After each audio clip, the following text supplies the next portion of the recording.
Amém? Amém, irmãos? A graça e a paz do Senhor Jesus Cristo. Estamos testando aí. Está todo mundo ouvindo aí o som? Tá tudo certo aí? Nós podemos começar agora a nossa meditação. Está tudo bem aí? Vamos dar um feedback para nós aí, só para nós começarmos a meditar aqui na palavra de Deus.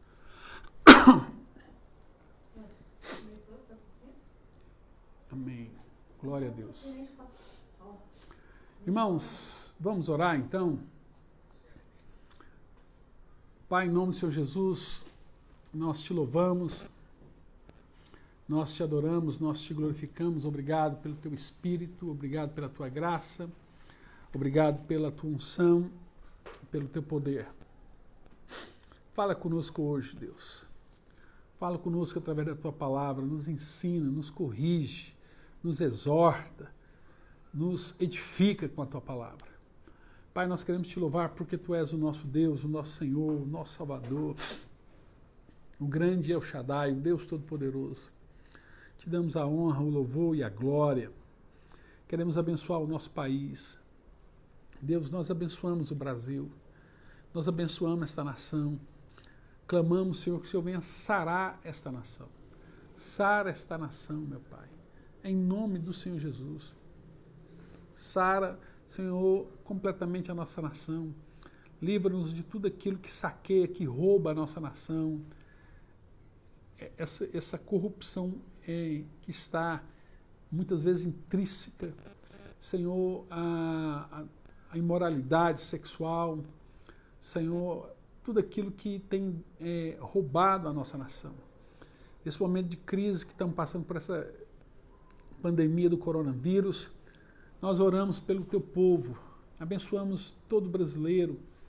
Deus abençoa o Brasil, abençoa a América Latina, abençoa, Senhor, toda a América Central e do Norte, abençoa, Senhor, o nosso planeta, Senhor, em nome do Senhor Jesus. Sabemos que muitas coisas já estão ordenadas, mas o nosso papel é orar, interceder e clamar ao Senhor por misericórdia e compaixão. Nós abençoamos a nossa nação, abençoamos o presidente Jair Bolsonaro, Senhor, abençoamos o nosso governador Ronaldo Caiado, o nosso prefeito Ulisses Rezende. Dá a esses homens sabedoria, Deus, para tomarem decisões baseadas naquilo que está no teu coração. Ainda que eles não tenham intimidade, relacionamento contigo, mas que o teu Espírito possa abençoá-los. Como igreja, nós abençoamos esses homens. Abençoamos para que a tua igreja prospere na terra, em nome do Senhor Jesus. Amém. Glória a Deus, irmãos. Hoje nós vamos compartilhar com os irmãos rapidamente o texto de Apocalipse capítulo 2, onde Paulo escreve a carta de Éfeso. E eu queria ler com os irmãos aqui as orientações que João, eu acho que eu falei Paulo, mas João, a carta de João, na verdade a carta de Jesus, por meio do apóstolo João a Éfeso. Diz assim na palavra de Deus: ao anjo da igreja em Éfeso escreve: estas coisas diz aquele que conserva na mão direita as 7 estrelas e que anda no meio dos 7 candeeiros de ouro. Ou seja, aquele que sustenta os pastores, os anjos da igreja e a igreja. Nos candeeiros, os candelabros são as igrejas. Eu conheço as tuas obras, tanto o teu labor como a tua perseverança, e que não pode suportar homens maus, e que puseste à prova os que a si mesmos se declaram apóstolos e não são, e os achastes mentirosos. Tens perseverança e suportastes provas por amor do meu nome, e não te deixaste esmorecer. Tenho, porém, contra ti que abandonaste o teu primeiro amor. Lembra-te, pois, de onde caíste e arrepende-te. e volta à prática das primeiras obras. E, se não, venho a ti e moverei o seu lugar, o teu candeeiro, caso não te arrependas. Tens, contudo, a teu favor que odeia as obras dos nicolaítas, as quais eu também odeio. Quem tem ouvidos, ouça o que o Espírito diz às igrejas. Ao vencedor, dar-lhe-ei que se alimente da árvore da vida que se encontra no paraíso de Deus. Amém? Que Deus possa falar conosco através da sua palavra. Bem, aqui ele está falando, Jesus está falando com a igreja aqui de Éfeso. Então, em primeiro lugar, nós temos que lembrar o seguinte: existia essa igreja, então Jesus está falando aqui especificamente para aquela igreja, naquela época, naquele local, que era a igreja de Éfeso. Mas também, cada igreja dessa representa uma parte da igreja, e Éfeso vai representar a igreja do primeiro século. O período da igreja no primeiro século. Cada igreja dessa vai representar um grupo de anos, né, de séculos, na verdade, que tem a ver com o que a igreja passou nesses 2000 anos de história. O primeiro momento da igreja é representado pela igreja de Éfeso. Então, em primeiro lugar, havia uma igreja em Éfeso que passou por tudo isso que nós estamos falando. Segundo, a igreja de Éfeso representa a igreja, na história da igreja, toda a igreja no primeiro século. Terceiro, toda a igreja hoje tem um pouco disso aqui, um pouco da igreja de Éfeso. E eu vou atrever a dizer mais. Cada um de nós também temos um pouco dessas 7 cartas aqui. E você vai, nesses dias, identificar onde que você mais se encaixa. Então, aqui agora, como Jesus fala assim que quero que você volte ao primeiro amor, então quero voltar aqui onde foi que a igreja de Éfeso nasceu, para nós vermos de que Jesus está falando, né? Para nós vermos por que ele está falando isso. Então, a igreja de Éfeso nasceu na 3ª viagem missionária do apóstolo Paulo. Lembrando que Éfeso é uma cidade portuária. A igreja começou em Jerusalém, a sede da igreja ficou em Jerusalém. Depois ela passou para Antioquia, na Síria, né? Uma maior concentração, os apóstolos. Antioquia acabou sendo assim, tomando mais destaque que Jerusalém. E depois, e alguns anos depois, Éfeso veio se tornar a base missionária, a base principal do cristianismo. E foi ali que Paulo ficou ali 3 anos, né? O lugar que ele mais ficou, ali ele fundou escola, ali ele formou discípulos, ali ele evangelizou toda aquela região por ser uma cidade portuária, uma cidade muito rica, uma das principais cidades do Império Romano, a 4ª maior cidade do Império Romano. E quando Paulo chega em Éfeso, é uma coisa interessante, é quando ele pergunta ali ele chega lá, encontra alguns cristãos lá em Atos capítulo 19. A igreja, o nascimento da igreja de Éfeso se encontra em Atos capítulo 19. E ele chega lá, encontra alguns cristãos, e ele pergunta para aqueles cristãos: vocês receberam o Espírito Santo quando crestes? E eles falam: nós nem sabemos que é o Espírito Santo. Aí eles falaram assim: quem sois batizados? Eles disseram: olha, nós somos batizados no batismo de João. Aí ele falou: olha, mas João batizou para arrependimento, né? Mas depois ele falou mesmo que haveria Jesus, que batizaria com o Espírito Santo e com fogo. E aí aqueles cristãos, então, Paulo vai e batiza ele nas águas, eles são batizados nas águas, e depois do batismo nas águas, Paulo impõe as mãos sobre aquele grupo de irmãos ali, e eles recebem o batismo com o Espírito Santo. E com esse grupo de irmãos que Paulo orou ali, impondo as mãos sobre ele, eram 12 homens, Paulo começa uma obra ali, uma igreja em Éfeso.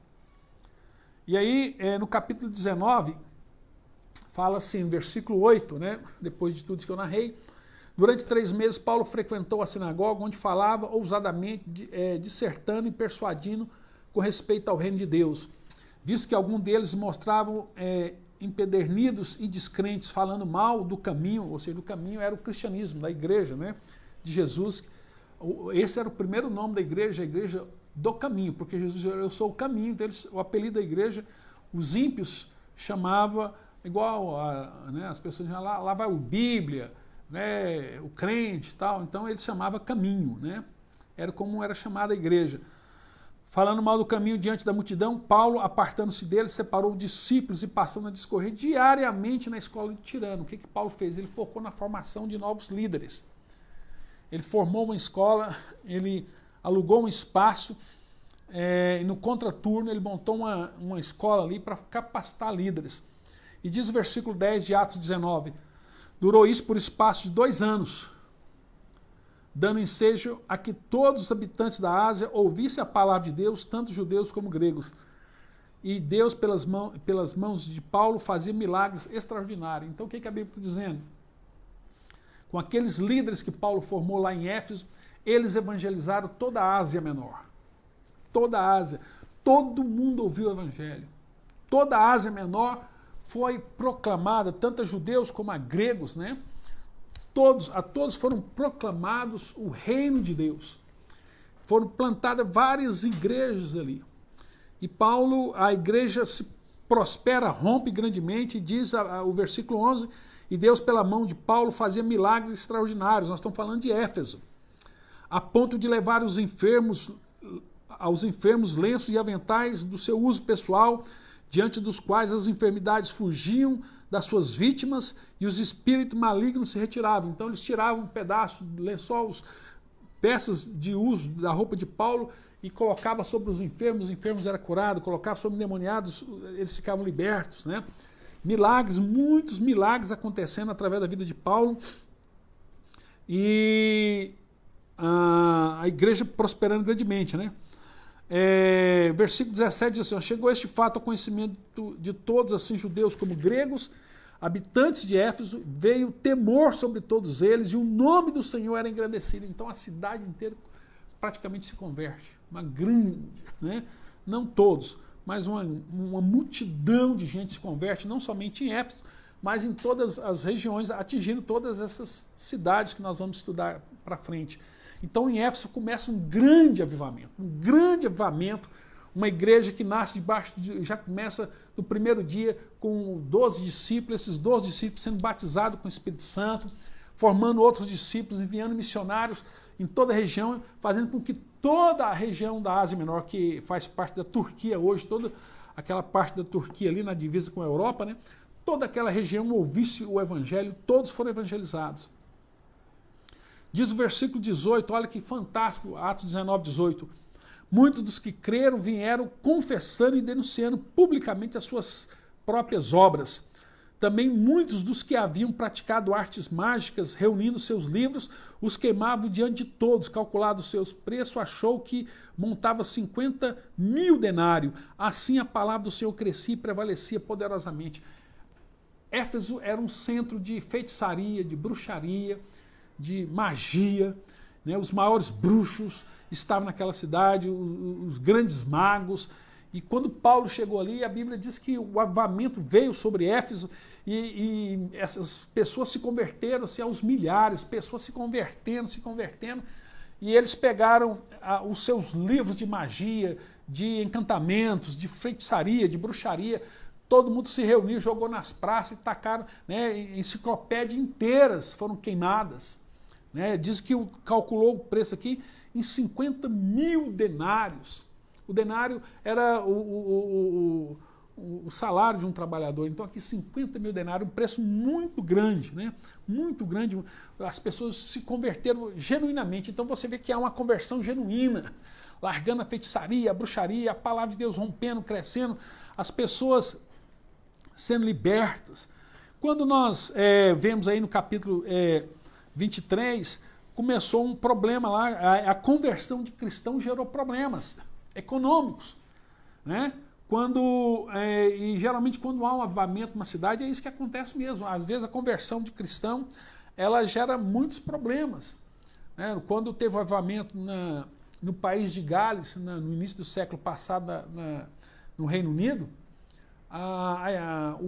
o campeonato de futebol inglês, que talvez é o campeonato mais acirrado, é o povo mais apaixonado por futebol no mundo, né? Foi eles que inventaram o futebol, mas aí o avivamento foi tão forte que os jogadores não queriam jogar do dia de domingo. O campeonato inglês teve que ser interrompido, completamente interrompido, porque o avivamento, as pessoas com fome de Deus, com sede de Deus, né, foi isso que aconteceu no início do século, e aqui nós vemos em Atos, né, exatamente isso, as pessoas largaram a bruxaria, a idolatria. Aí havia um cabra lá chamado Demétrio, né, que mexia, era ourives e vendia estátuas de Diana, e ele ficou preocupado. Então, assim, nós vamos parar de deixar de ganhar dinheiro, ninguém mais vai querer comprar as estátuas, e que faz parte da nossa cultura, essa questão de cultura já acontecia naquela época, né? Então houve um grande alvoroço ali, mas a cidade de Éfeso veio então se tornar a sede do cristianismo ali, o principal ponto para a Europa e para tudo mais, né? Em Atos 20, o capítulo seguinte, continuando, quando Paulo volta, encerrando a sua viagem missionária, ele passa em Éfeso depois para orientar os apóstolos. Isso que tem tudo a ver, nós estamos meditando em Apocalipse, eu só estou atualizando vocês por que Jesus fala aquelas coisas em Apocalipse, né? Em Atos capítulo 21, a partir do versículo 17, diz assim: de Mileto mandou a Éfeso chamar os presbíteros da igreja. E quando se encontravam com ele, disse-lhes: vós bem sabeis como foi que me conduzi entre vós em todo o tempo, desde o princípio, desde o primeiro dia em que entrei na Ásia, servindo ao Senhor com toda humildade, lágrimas, provações que pelas ciladas dos judeus me sobrevieram. Jamais deixei de vos anunciar coisa alguma proveitosa e de vô-la ensinar publicamente e também de casa em casa.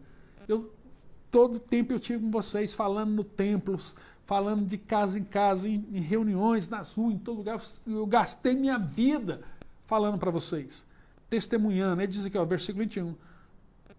Testificando tanto a judeus como a gregos o arrependimento para com Deus e a fé em nosso Senhor Jesus Cristo. Agora, constrangido em meu espírito, vou para Jerusalém, não sabendo ali o que me acontecerá, senão que o Espírito Santo, de cidade em cidade, me assegura que me esperam cadeias e tribulações. Porém, olha que coisa fantástica, versículo 24. Porém, em nada considero a vida preciosa para mim. Em nada eu considero a minha vida preciosa. Isso aqui é importante. Nós vamos ver isso lá em Apocalipse.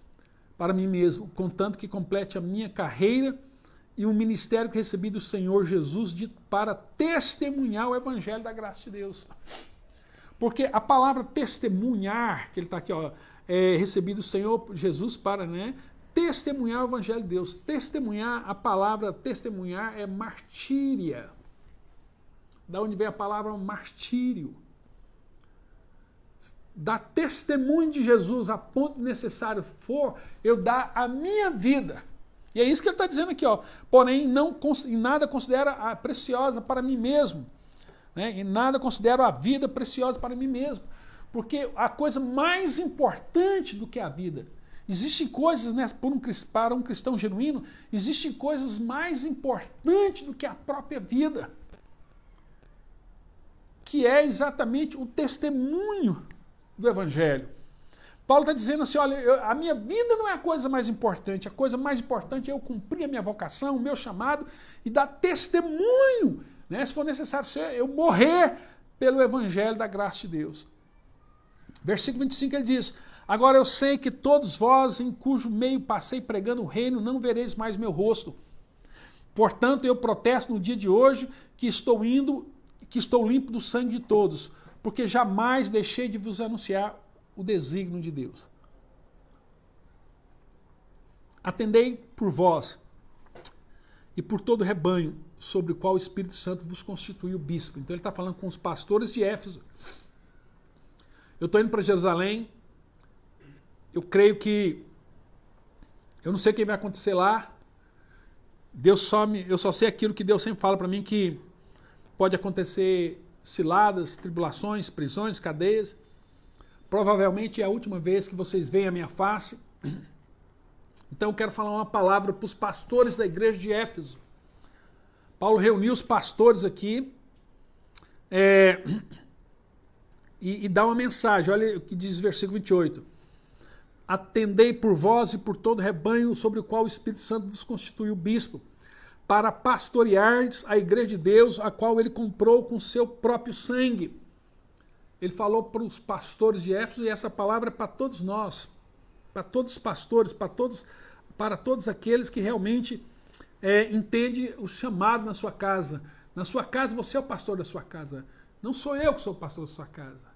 As pessoas de outras igrejas, não, o pastor na sua casa, a referência, a voz profética é você. Versículo 29, ele diz assim, eu sei que depois da minha partida, presta atenção, eu sei que depois da minha partida entre vós penetrarão lobos vorazes, que não pouparão rebanho, e que dentre vós mesmos se levantarão homens falando coisas pervertidas, para arrastar os discípulos atrás deles. Ele está falando para a igreja de Éfeso, uma igreja fantástica, uma igreja que provocou um grande avivamento, milhares de conversões, muitas igrejas plantadas, muitos missionários lançados no mundo, uma igreja fantástica, uma igreja que era o suporte ali não somente na Ásia, como na Europa, né?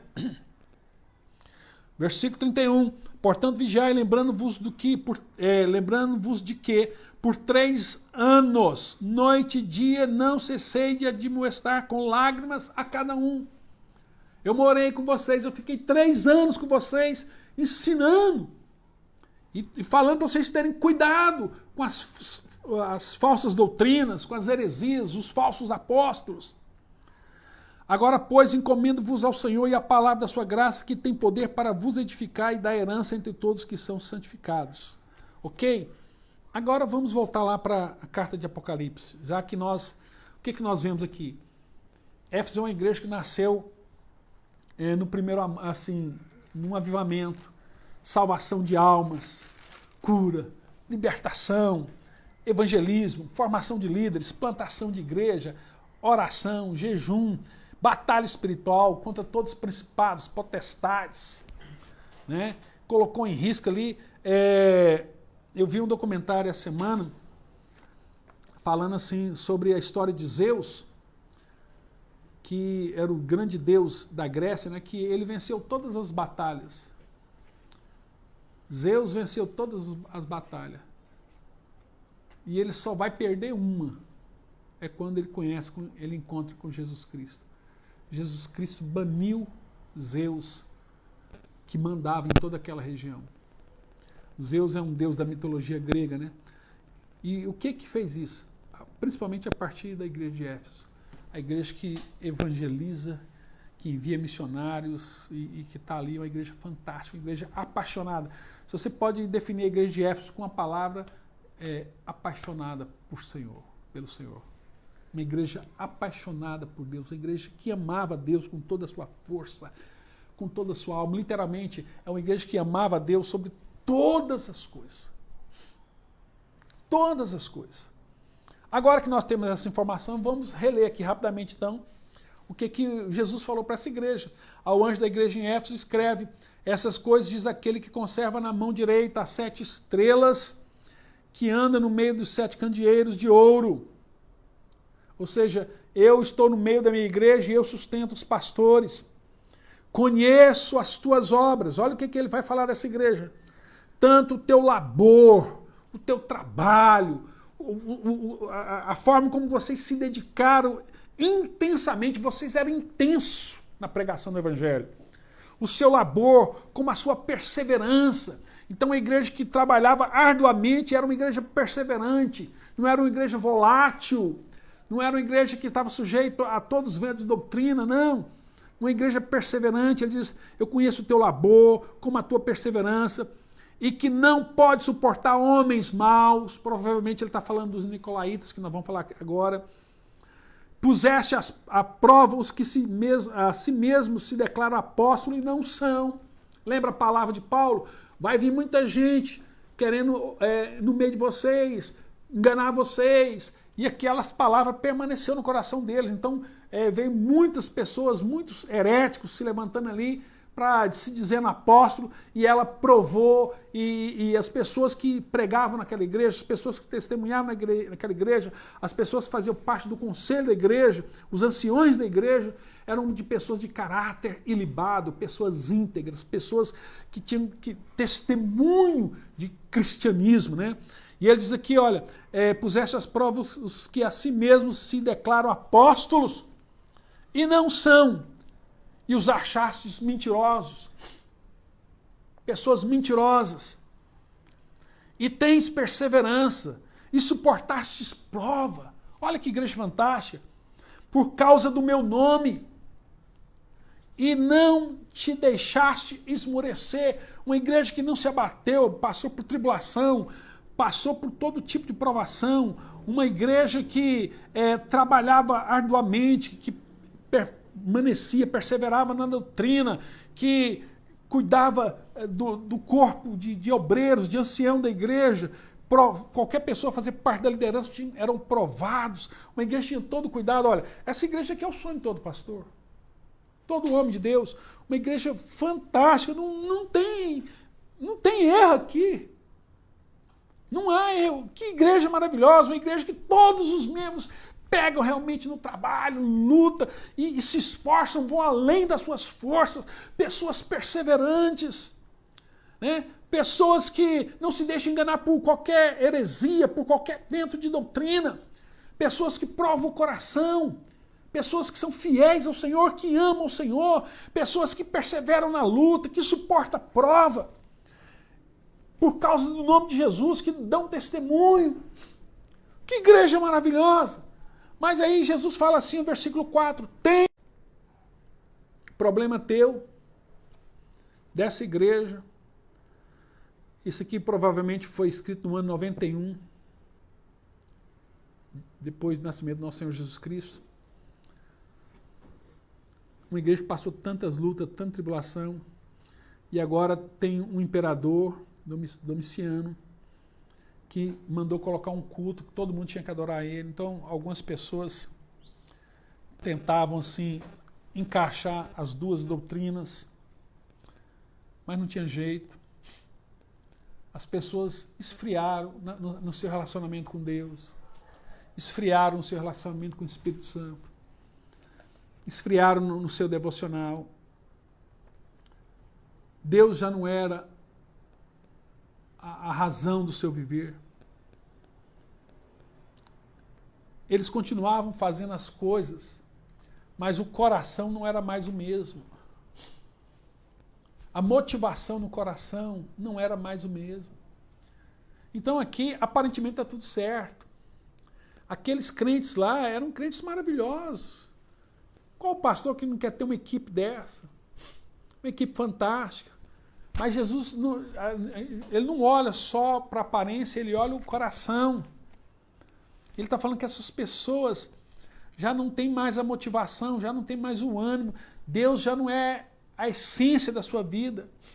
Já estão apaixonadas por outras coisas, tem outras coisas atraindo o coração dessas pessoas.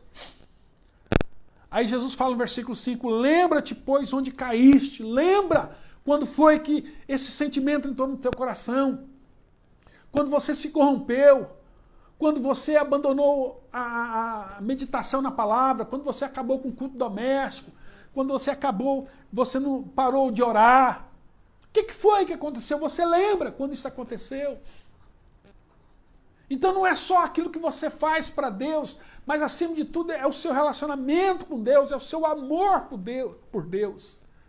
É amar a Deus acima de todas as coisas. E Jesus está dizendo, lembra-te, pois, de onde caíste e arrepende, porque isso é pecado. Isso é pecado. Ele está falando, arrepende-te. Confessa, saiba que você está com sua vida espiritual, não está bem.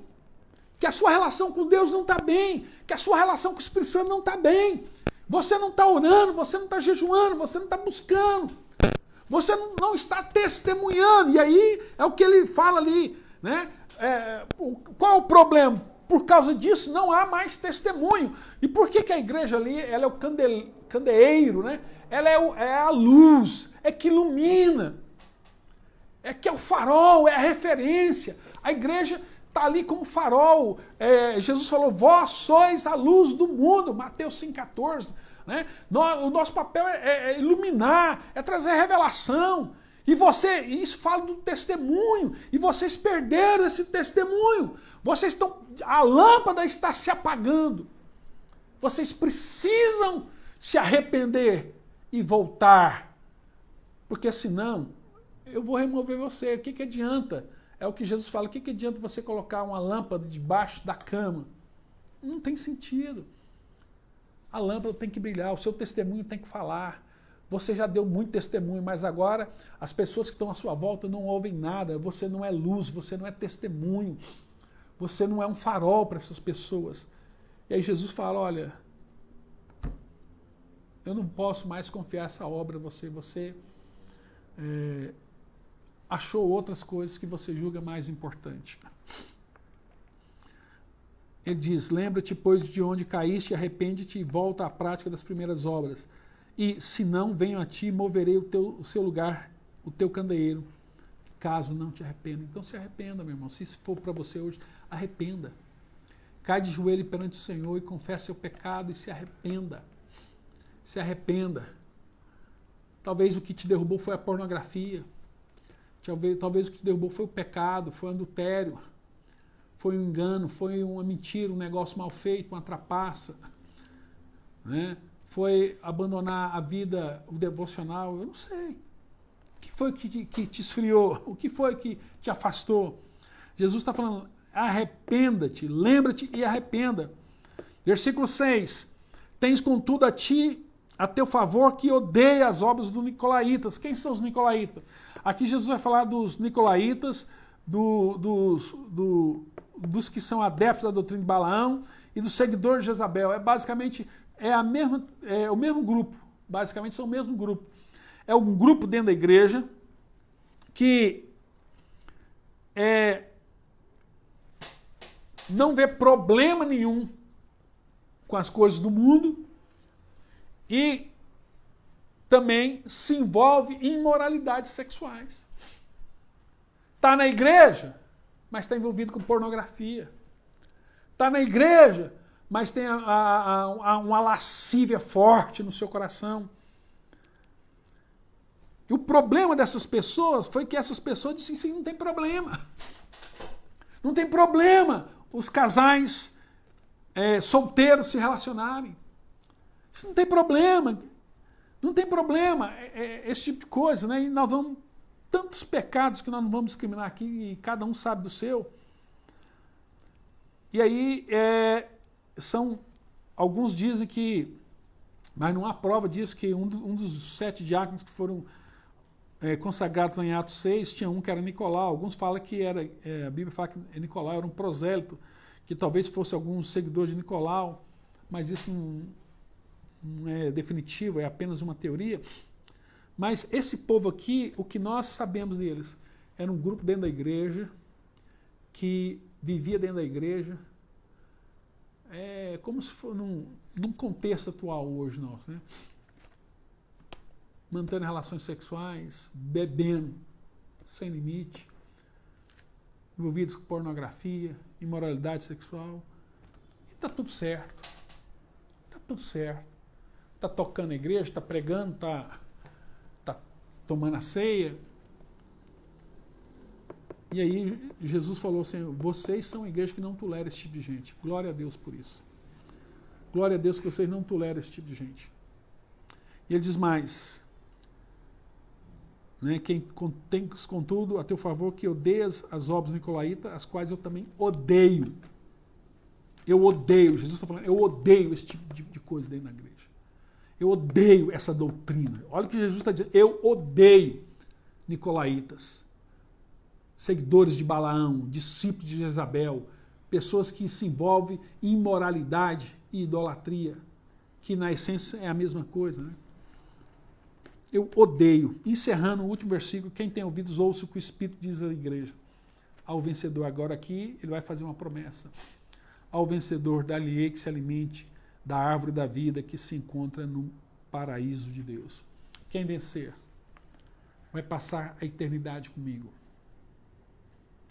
E vai comer do fruto da árvore da vida.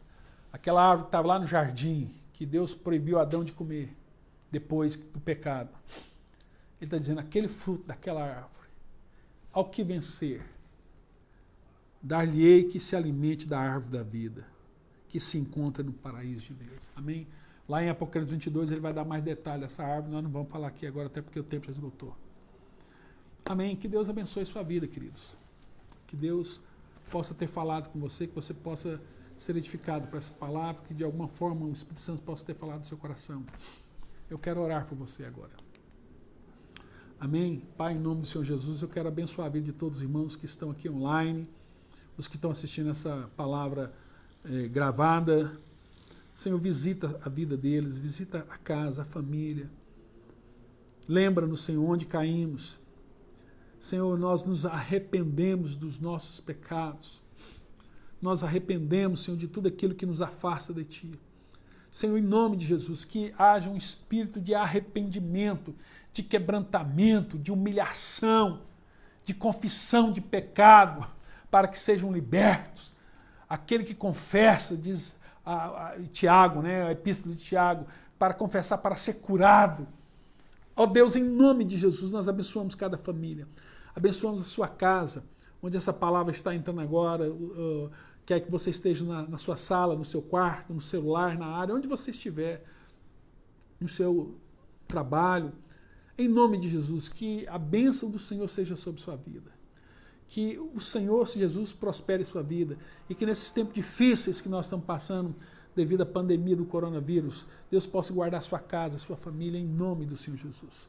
Que a graça do Senhor Jesus Cristo, que o amor de Deus e que a comunhão e a consolação do Espírito Santo seja sobre sua vida, hoje e para todo sempre. Amém. Deus o abençoe grandemente, você e toda a sua casa. Amém.